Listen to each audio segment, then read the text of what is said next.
Assalamualaikum warahmatullahi wabarakatuh. Kami dari kelompok 1 akan mempresentasikan tentang konsep kewarganegaraan dan geopolitik. Anggota kelompok beranggota 9 orang. Yang pertama yaitu Dwi Anggun Lestari, Herma Despiona, Natali Priti, Nofri Dwi Adindio, Nur Salsa Sumantri, Nurul Fazira, Nur Hasana Aulia, Risa Aryani Nasution, dan Widya Ayuningsih.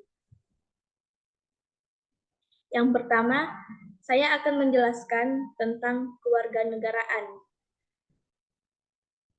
Pengertian kewarganegaraan secara umum adalah segala hal yang berhubungan dengan warga negara, termasuk hak dan kewajiban hukum yang dimiliki oleh seorang warga negara, serta keanggotaan dalam suatu bangsa berdasarkan kesamaan budaya, bahasa, dan kesadaran nasional.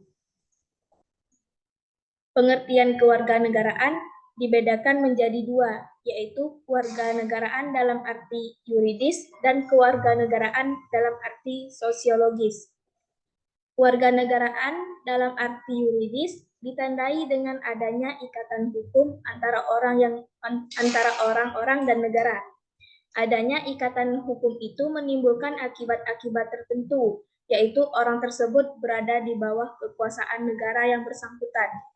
Tanda dari adanya ikatan hukum, misalnya akta kelahiran, surat pernyataan, dan bukti kewarganegaraan, dan sebagainya. Kewarganegaraan dalam arti sosiologis tidak ditandai dengan ikatan hukum, tetapi ikatan emosional seperti ikatan perasaan, ikatan keturunan, ikatan nasib, ikatan sejarah, dan ikatan tanah air.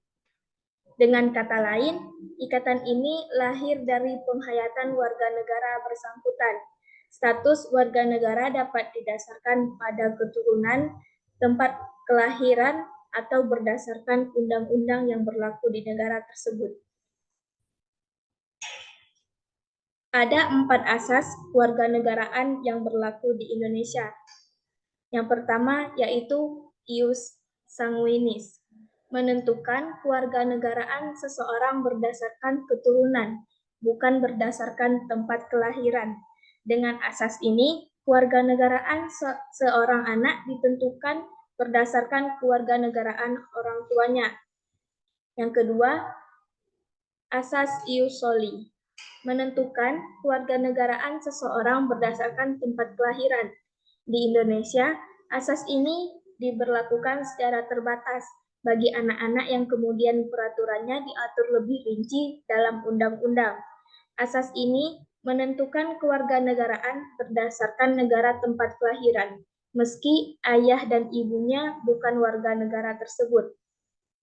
Yang ketiga, asas kewarganegaraan tunggal, menentukan satu kewarganegaraan bagi setiap orang. Asas ini menentukan bahwa hanya ada satu kewarganegaraan bagi tiap orang, sehingga seseorang hanya bisa memiliki satu kewarganegaraan saja. Yang terakhir yaitu asas kewarganegaraan ganda terbatas, yaitu menentukan kewarganegaraan ganda bagi anak-anak sesuatu ketentuan yang telah diatur dalam undang-undang. Asas ini menentukan kewarganegaraan ganda bagi anak-anak yang belum dewasa, yakni yang belum berusia 18 tahun atau belum pernah menikah. Selanjutnya akan dilanjutkan oleh teman saya, yaitu Nur Salsa Sumantri. Baik, saya akan melanjutkan materi tentang hakikat kewarganegaraan. Nah, hakikat kewarganegaraan dalam perspektif Indonesia terkait dengan konsep dan urgensi pendidikan kewarganegaraan atau PKN yang memiliki tujuan membentuk warga negara yang memiliki rasa kebangsaan dan cinta tanah air. PKN pada dasarnya adalah belajar tentang keindonesiaan, belajar untuk menjadi manusia yang berkepribadian Indonesia, membangun rasa kebangsaan, dan mencintai tanah air Indonesia. Oleh karena itu, seseorang sarjana atau profesional sebagai bagian dari masyarakat Indonesia memiliki kepribadian Indonesia, memiliki rasa kebangsaan Indonesia, dan mencintai tanah air Indonesia. Nah, dalam perspektif Indonesia, nilai-nilai yang harus dipelajari dalam kewarganegaraan meliputi yang pertama, rasa identitas, yaitu pengertian diri sebagai warga negara Indonesia dan memiliki kesadaran akan sejarah dan budaya bangsa. Yang selanjutnya itu ada hak, di mana terdapat hak-hak yang diberikan oleh Undang-Undang Dasar tahun 1945 seperti hak berpendapat, hak beragama, dan hak berpartisipasi dalam pemerintah. Selanjutnya ada kewajiban. Nah, kewajiban berpartisipasi dalam pemerintahan, membayar pajak, dan menjaga keamanan negara. Yang keempat itu keterlibatan dalam urusan publik, seperti mengikuti pemilihan umum, mengkritik pemerintah, dan mengembangkan demokrasi. Yang kelima, penerimaan nilai-nilai sosial dasar. Penerimaan nilai-nilai dasar ini seperti kejujuran, keberanian, kesungguhan, integritas, dan hormat terhadap orang lain.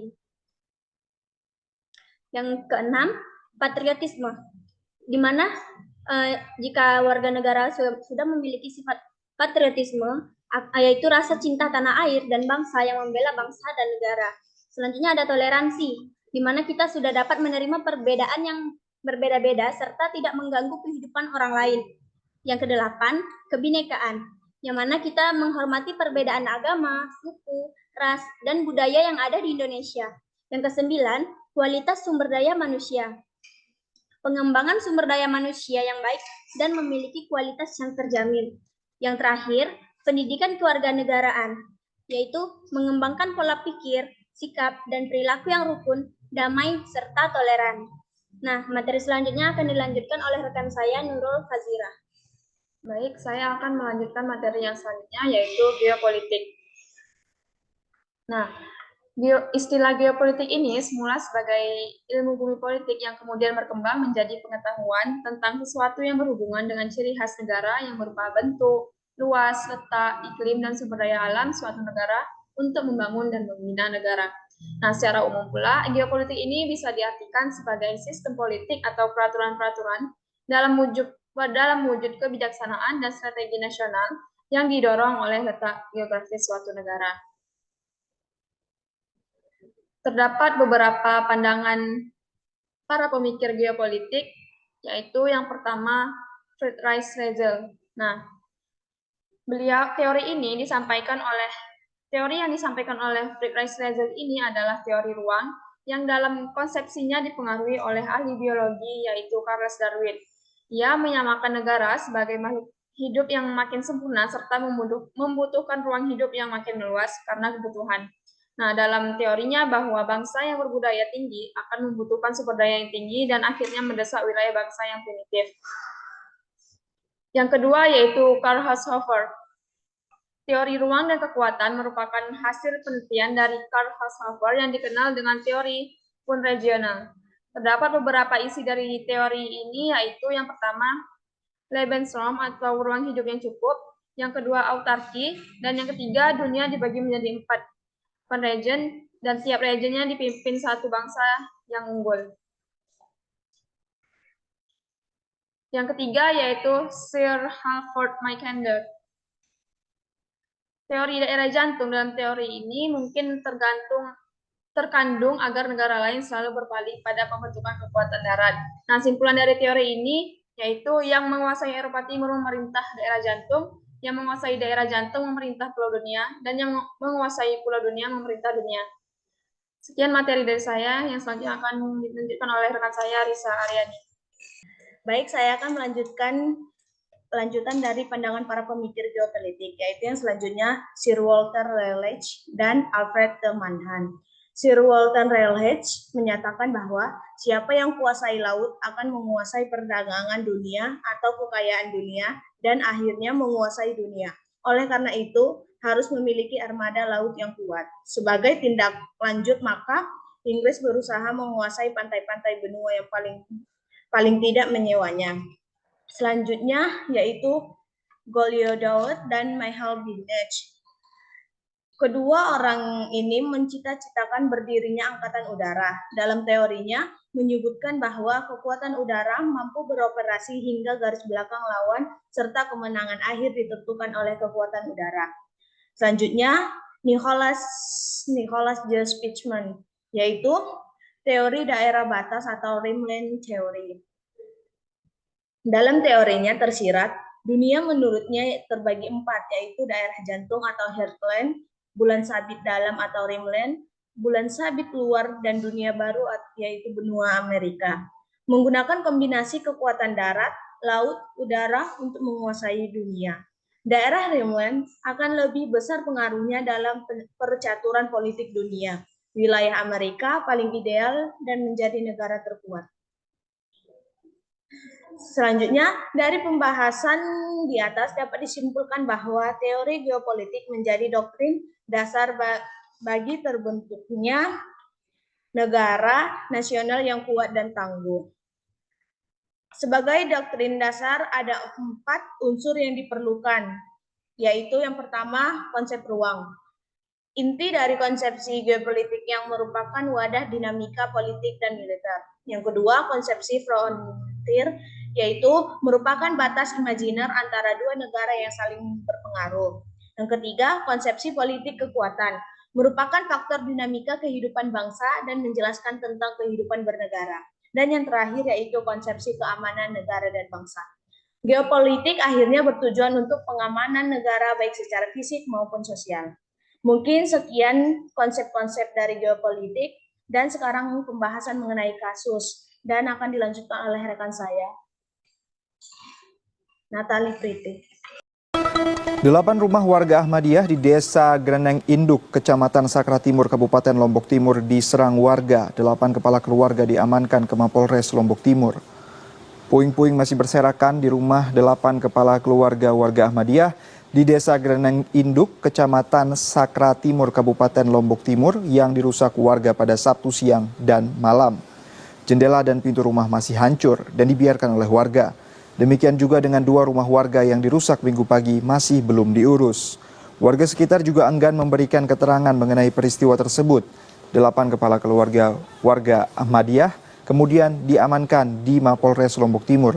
Baiklah, setelah kita melihat kasus video tentang kasus kewarganegaraan, yaitu dengan tema penyerangan warga Jemaah Ahmadiyah. Sebelumnya kita harus tahu terlebih dahulu apa itu Jemaah Ahmadiyah.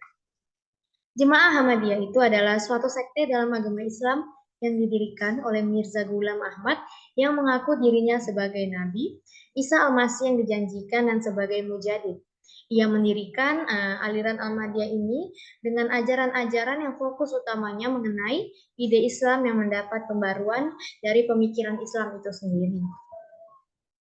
Faktor terjadinya penyerangan warga Jemaah Ahmadiyah itu bisa kita lihat dari video, yaitu dikarenakan adanya kesepakatan antara warga Ahmadiyah dan warga sekitar yang berlangsung sekitar April 2017, yang dimana agar masyarakat Ahmadiyah tidak lagi menyebarkan paham Ahmadiyah kepada warga sekitar dan kembali kepada ajaran Islam. Dan mereka tidak boleh melanggar pernyataan yang telah dibuat. Tetapi buktinya mereka tetap melakukannya sehingga penyerangan Ahmadiyah itu berlangsung. Dan dari yang didapatkan kondisi warga-warga Ahmadiyah itu adalah tidak ada luka-luka tetapi memiliki trauma yang cukup serius. Dan kejadian ini terjadi di Desa Greneng Induk, Kecamatan Sakra Timur, Lombok Timur.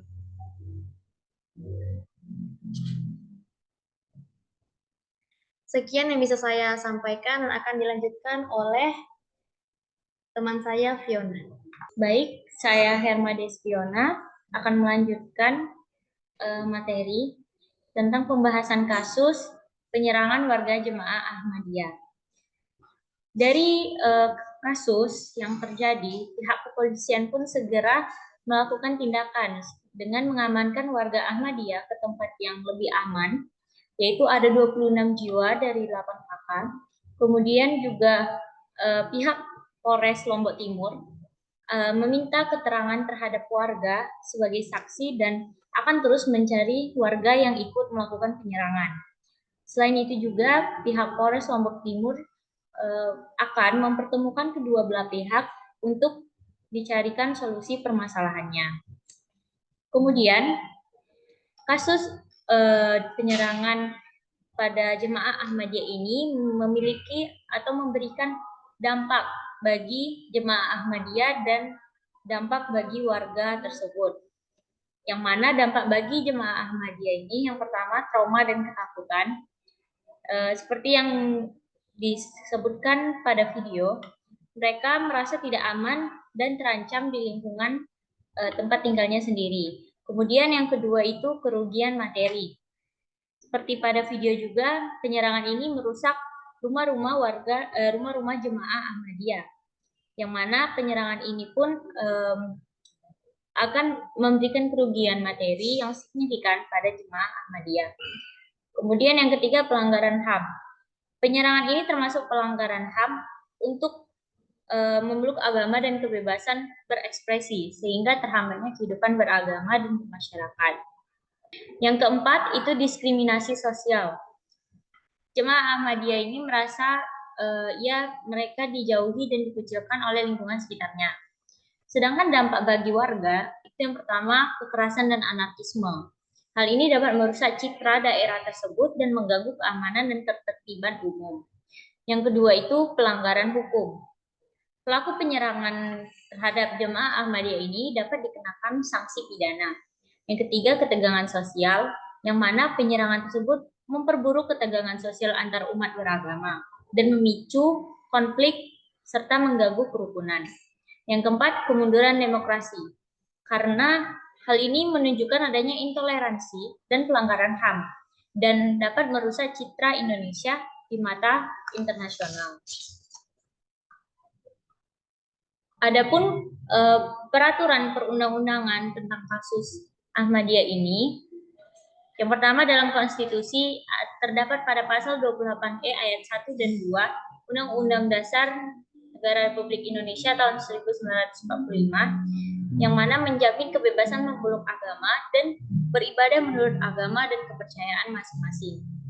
Kemudian di dalam Undang-Undang Nomor 16 Tahun 1999 tentang HAM itu menegaskan kembali penjaminan HAM termasuk hak untuk memeluk agama dan beribadah. Peraturan lainnya juga terdapat pada putusan Mahkamah Konstitusi nomor 137/PU 13/2017 menyatakan bahwa Ahmadiyah tidak dapat dikategorikan sebagai aliran sesat. Putusan ini juga melarang diskriminasi terhadap jemaah Ahmadiyah dan memerintahkan pemerintah untuk mencabut peraturan perundang-undangan yang mendiskriminasikan mereka. Nah, dari kasus ini diperlukan adanya penegakan hukum yang mana pelaku harus dihukum sesuai dengan ketentuan yang berlaku. Seperti yang dikutip dari Setara Institut pada Juli 2018, terdapat 16 orang dihukum penjara 3-4 bulan atas tindak pidana perusakan dan pengusiran. Kemudian juga pemerintah harus melakukan perlindungan kepada jemaah Ahmadiyah yang mana seperti meningkatkan pengamanan di tempat-tempat para jemaah Ahmadiyah ini berada. Kemudian juga melakukan mediasi untuk menghilangkan kesalahpahaman dan membangun kepercayaan sesama. Kemudian juga meningkatkan edukasi dan sosial tentang toleransi dan HAM kepada masyarakat, serta berkoordinasi dengan instansi yang terkait, seperti Kejaksaan Agung, Komnas HAM, Kepolisian, Kementerian Agama, dan lainnya. Sekian penjelasan dari saya dan akan dilanjutkan oleh rekan saya Nofri Dwi Adindio. Pada Nofri, disilakan. Oke, kita lanjutkan diskriminasi. Jadi diskriminasi tersebut memberikan dampak sosial yang cukup banyak diantaranya. Nah, yang pertama itu adalah erosi keberagaman. Diskriminasi ini mengancam keberagaman dengan mendorong homogenisasi dan menekan kelompok minoritas. Nah, ini tidak sesuai sebenarnya dengan Undang-Undang Dasar 1945 pasal 28E ayat 1. Nah, lalu yang kedua adalah penurunan toleransi antar agama. Ini tidak sesuai juga dengan Undang-Undang nomor 39 tahun 1999 pasal 22 ayat 1 dan pasal 22 ayat 2. Lalu yang berikutnya adalah pelanggaran HAM. Nah, pelanggaran HAM ini tidak sesuai dengan Undang-Undang nomor 39 pasal 3 ayat 2. Nah, lanjut yang kedua itu adalah tantangan. Jumlah golongan Ahmadiyah sebagaimana kelompok minoritas dalam Islam menghadapi banyak tantangan unik dalam kehidupan sosial masyarakat, terutama di negara-negara Muslim yang menganggap mereka Muslim anti-mainstream. Nah, yang pertama itu adalah tantangan yang pertama adalah diskriminasi agama. Lalu yang kedua adalah isolasi sosial. Yang ketiga adalah pelarangan praktik keagamaan. Dan yang keempat adalah tekanan psikologis dan sosial. Lalu berikutnya adalah untuk menghadapi tantangan yang dihadapi oleh komunitas Ahmadiyah, memerlukan pendekatan yang melibatkan berbagai tingkat masyarakat, mulai dari individu hingga pemerintah. Yang pertama itu adalah dialog antar agama. Nah, jadi masyarakat yang ada di sekitar lingkungan tersebut melakukan interaksi untuk menghindari miskomunikasi terhadap pemahaman terhadap agama tersebut. Lalu yang kedua adalah pendidikan toleransi. Nah, selain dari diadakannya dialog, diperlukan juga sebuah pendidikan yang mengedepankan asas toleransi antar masyarakat di wilayah tersebut. Lalu yang ketiga adalah peningkatan kesadaran publik. Nah, itu adalah yang bagian dari masyarakat. Lalu peran untuk pemerintah, itu yang pertama adalah pemerintah memiliki peran yang penting dalam mengatur dan mengelola dinamika ini untuk memastikan keseimbangan antara kebebasan beragama dan keamanan publik. Nah, yang pertama itu adalah regulasi dan pelarangan. Jadi, pemerintah Indonesia melalui Kementerian Agama dan instansi terkait telah mengeluarkan surat keputusan bersama pada tahun 2008 yang membatasi penyebaran agama Ahmadiyah ataupun ajaran Ahmadiyah dan menginstruksikan pembubaran aktivitas yang dianggap menyimpang. Lalu yang kedua adalah perlindungan HAM. Pemerintah juga memiliki tanggung jawab untuk melindungi HAM seluruh warganya, termasuk Ahmadiyah. Dalam praktiknya ini menjadi tantangan karena adanya tekanan dari kelompok masyarakat yang menuntut pembalasan terhadap Ahmadiyah. Meskipun demikian, pemerintah dituntut untuk memastikan bahwa hak-hak dasar seperti kebebasan beragama dan beribadah tidak dianggap. Lalu yang ketiga adalah mediasi dan dialog. Jadi di sini peran pemerintah adalah sebagai mediator terhadap berbagai golongan agama ataupun ajaran yang ada di sekitar. Nah, dari peran pemerintah tersebut, yang paling utama itu adalah menyeimbangkan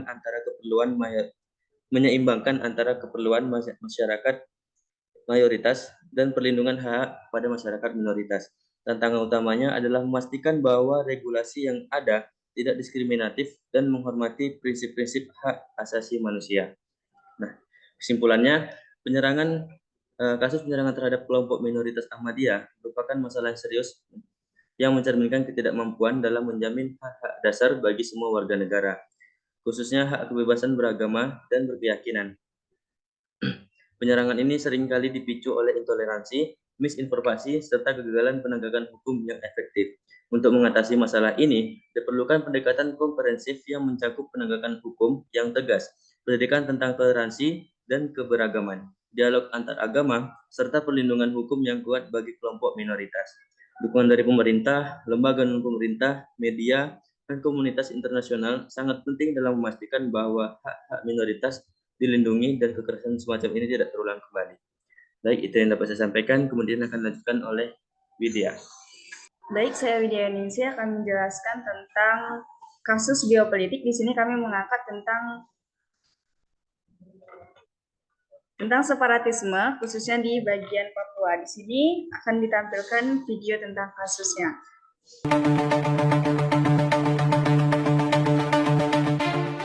Penindakan terhadap organisasi Papua Merdeka memerlukan penanganan khusus utamanya oleh aparat militer untuk mengatasi gangguan teror oleh OPM. Dalam penanganan OPM di Papua, sejumlah pendapat muncul terkait dibutuhkannya keterlibatan anggota Kopassus.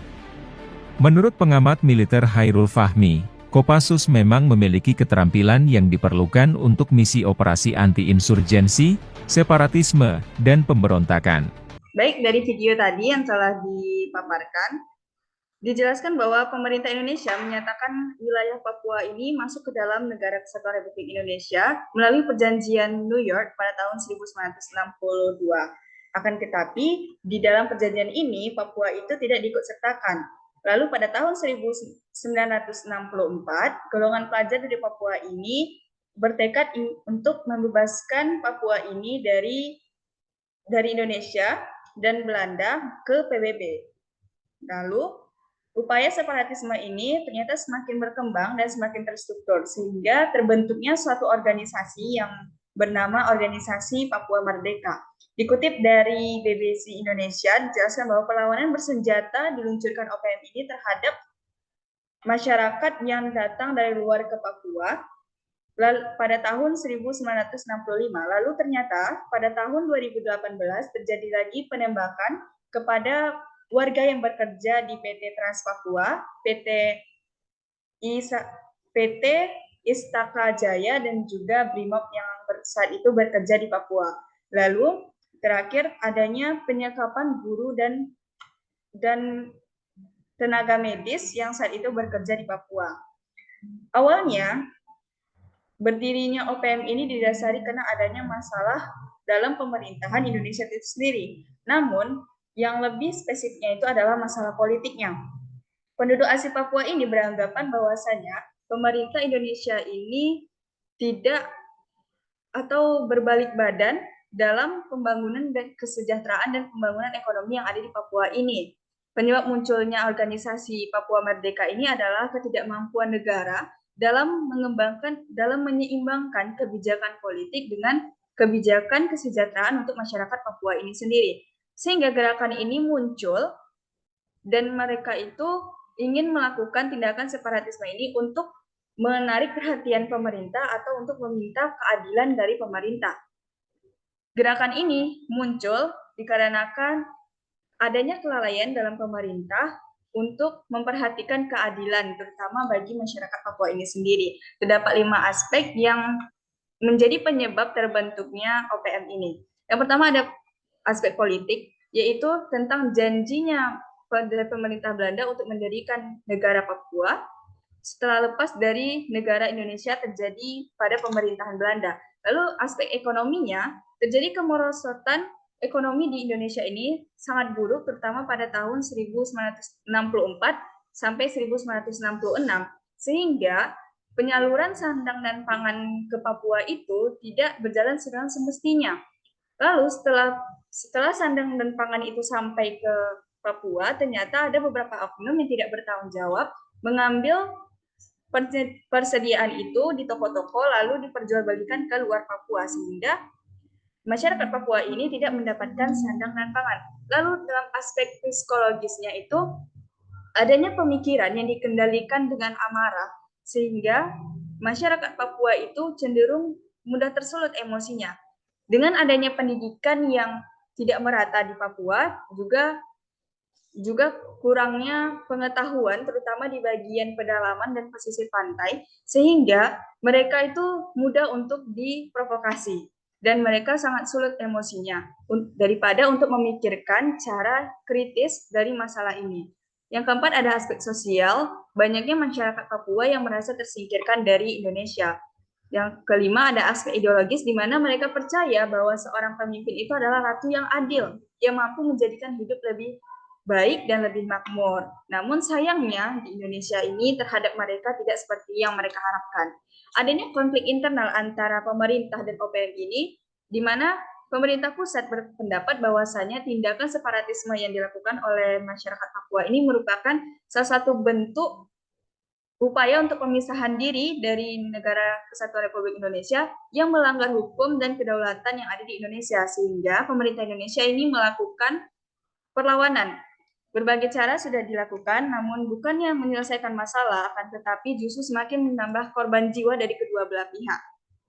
Didasari adanya masalah kesenjangan sosial, masalah kesejahteraan, serta masalah identitas dari masyarakat Papua dimulai dari tahun 1971 sampai 1973, yaitu upaya nasionalisasi terhadap aspek budaya, sosial, ekonomi, dan politik, juga meninggalkan aspek-aspek asli dari mereka dengan tujuan menciptakan masyarakat sesuai dengan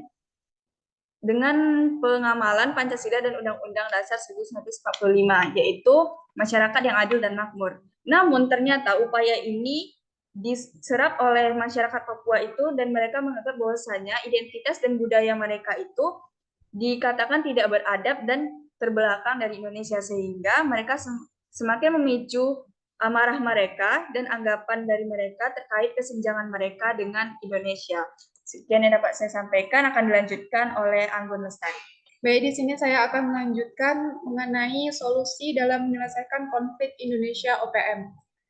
Sebelumnya pemerintah Indonesia telah melakukan beberapa kebijakan atau program guna menyelesaikan konflik Indonesia OPM. Salah satunya yaitu pada tahun 1999, pemerintah Indonesia melakukan pemekaran Irian Jaya lewat Undang-Undang RI Nomor 45 Tahun 1999 oleh Presiden Habibie dengan pembentukan Provinsi Irian Jaya Barat, Irian Jaya Tengah, Kabupaten Mimika, Puncak Jaya, dan Kota Sorong, dengan tujuan untuk melakukan peningkatan penyelenggaraan pemerintah serta pembinaan masyarakat di daerah tersebut, sehingga memudahkan penguatan integrasi Papua sebagai bagian dari NKRI.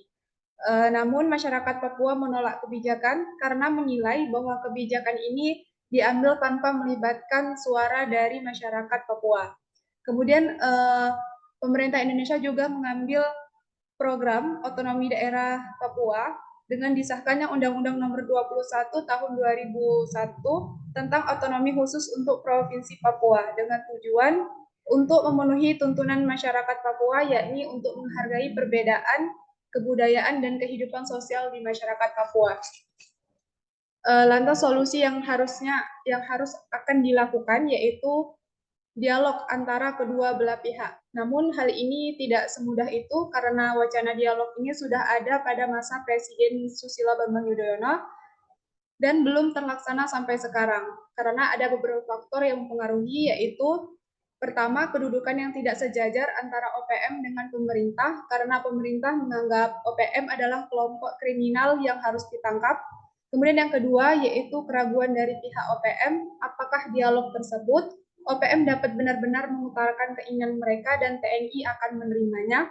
Dan yang ketiga, besar kecenderungan pihak OPM untuk tidak mau melakukan dialog karena mereka takut akan dijebak dan ditangkap oleh pemerintah Indonesia. Dialog tetap perlu dilakukan untuk menghasilkan kompromi, namun dialog yang harus dilakukan adalah dengan mengubah kedua aktor yang seimbang. Status OPM saat ini adalah pemberontak yang tanggungannya di bawah pemerintah Indonesia. Status tersebut tidak memungkinkan OPM untuk menyesuaikan posisinya menjadi setingkat negara, dan posisi itu juga tidak diharapkan oleh pemerintah Indonesia. Maka pemerintah Indonesia lah yang menyesuaikan posisinya dalam dialog dengan menurunkan level aktor yang melakukan dialog.